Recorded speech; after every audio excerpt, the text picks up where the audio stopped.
নমস্কার। আজ ২৫শে বৈশাখ, রবীন্দ্র জয়ন্তী উপলক্ষে আমরা প্রত্যেকবারই গঙ্গা জলেই গঙ্গা পুজো করি। অর্থাৎ রবীন্দ্রনাথের স্বরচিত সব সৃষ্টি দিয়েই আমরা তাকে শ্রদ্ধার্ঘ্য জানাই। তো এই মুহূর্তে আমার একটি কবিতা যেটি আমাকে ভীষণ স্পর্শ করে, সেটি আমি আপনাদের সামনে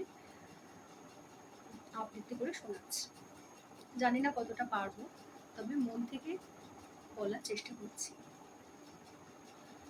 আমি ভিক্ষে করে ফিরতেছিলেন গ্রামের পথে পথে, তুমি তখন চলেছিলে তোমার স্বর্ণরথে। অপূর্ব এক স্বপ্ন সম লাগতেছিল চক্ষে মম। কি বিচিত্র শোভা তোমার, কি বিচিত্র সাজ। আমি মনে ভাবতেছিলেন, এ কোন মহারাজ। আজি শুভক্ষণে রাত পোহালো, ভেবেছিলেন তবে আজ আমারে দাঁড়ে দাঁড়ে ফিরতে নাহি হবে। বাহির হতে নাহি হতে কাহার দেখা পেলেম পথে।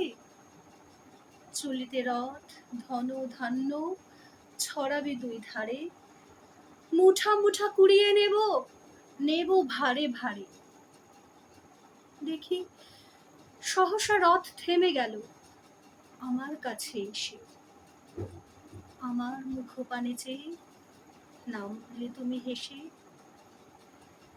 দেখে মুখের প্রসন্নতা ঝুরিয়ে গেল সকল ব্যথা।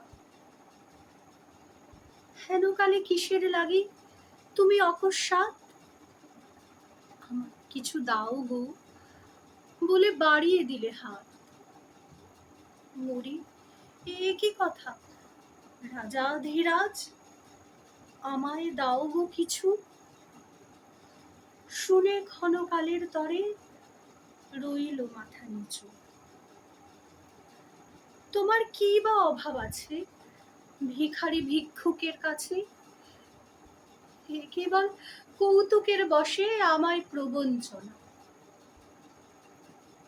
ঝুলি হতে দিলেন তুলে একটি ছোট কণা,